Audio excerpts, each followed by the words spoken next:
The vast prairie looks like the handshake agreement between heaven and earth, and a dirt road full of ruts seems to say which wheel got worn out in history.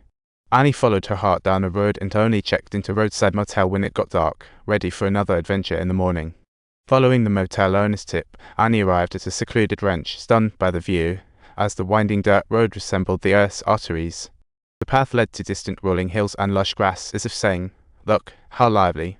The mountains seemed draped in a fluffy blanket of snow. Annie followed the dirt road and finally saw the legendary ant whisperer. Tom, his brother, and nephew were repairing a fence, their eyes sparkling like new toys at the sight of a stranger. Tom was shocked, never expecting Annie to trek 3,000 kilometers solo with her daughter and a horse to Montana. Annie just wanted Tom to take a look at the Pilgrim. If it doesn't pan out, she's taking the next train out of there in the morning. Tom chuckled inside at Annie's stubbornness. Considering the long trip, Tom decided to help with the Pilgrim. Entering the motel, he saw Annie on the phone, like a phone booth goddess. Living in the city had given Annie a habit of fidgeting her leg, but what caught Tom's attention was that this girl had lost her right leg, an unexpected surprise indeed. Grace tried to hide her missing leg as if playing hide and seek, and instead of prying, Tom struck up a friendly chat with her, making the atmosphere quiet. However, Grace seemed wary, speaking sharply to the stranger. Tom wasn't worried, thinking, challenge accepted. Once Annie hung up, Tom eagerly asked to see the Pilgrim. When Annie asked Grace if she wanted to join, Grace shrugged it off like she was busy with her princess duties. After Tom left, Grace rose to pick up her cane.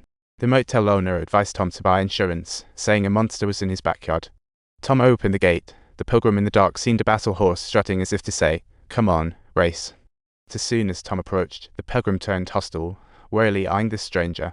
Tom swung his lasso like a character in a cowboy movie. Tom cornered the Pilgrim near the barn, and that poor creature was still restless, as if saying, "I'm not ready for this."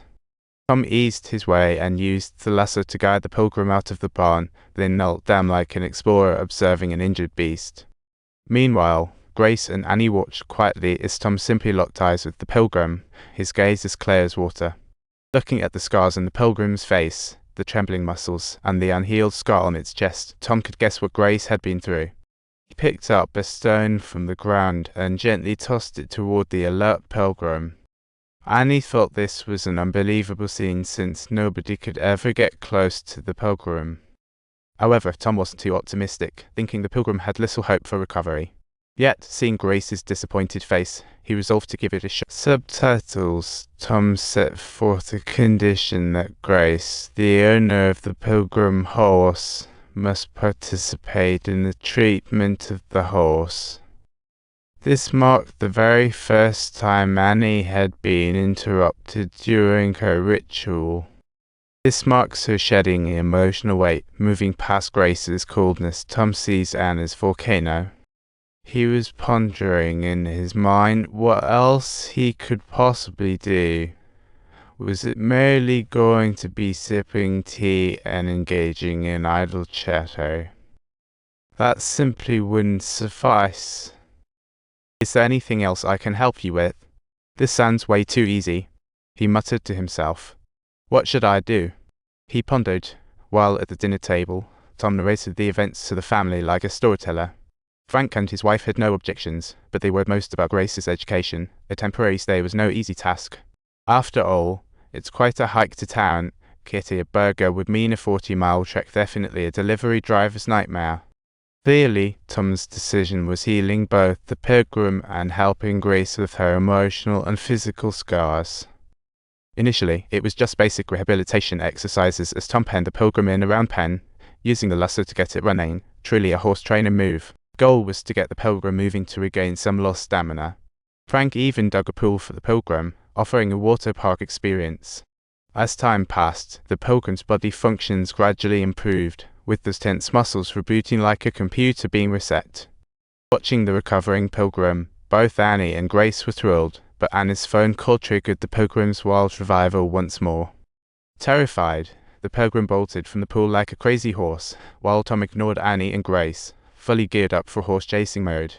He followed the Pilgrims all the way to the grass near the pasture, squatting down at a distance like a highly focused hunter, silently awaiting. He was a sweet, innocent boy who was getting along well with Grace. Seeing her prosthetic leg, he innocently asked about it. Thinking his question was a bit tough, Joey awkwardly chuckled, while Annie found it amusing and kept asking more. But Tom never answered, and only when night fell did the Pilgrim slowly return to Tom, like a warrior laying down arms. Shaking its body with a bowed head, it handed the lasso on its head to Tom, and Annie couldn't help but feel a bit surprised.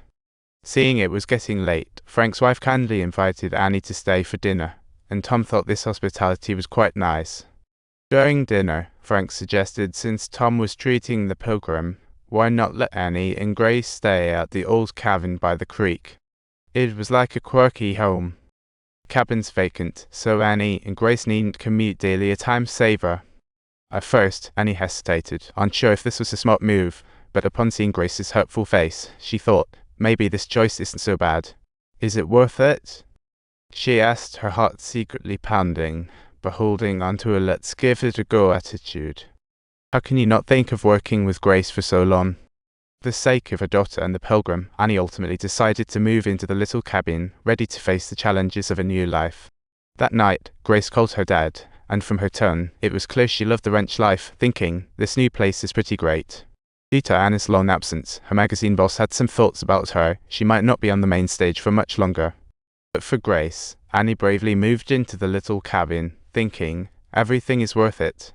Watching Grace silently gazing out the window, Annie knew her daughter's thoughts. She too wished for a happy life like this. That day, after several failed attempts to approach the Pilgrim, Tom and the horse locked eyes, as if engaging in some sort of telepathy.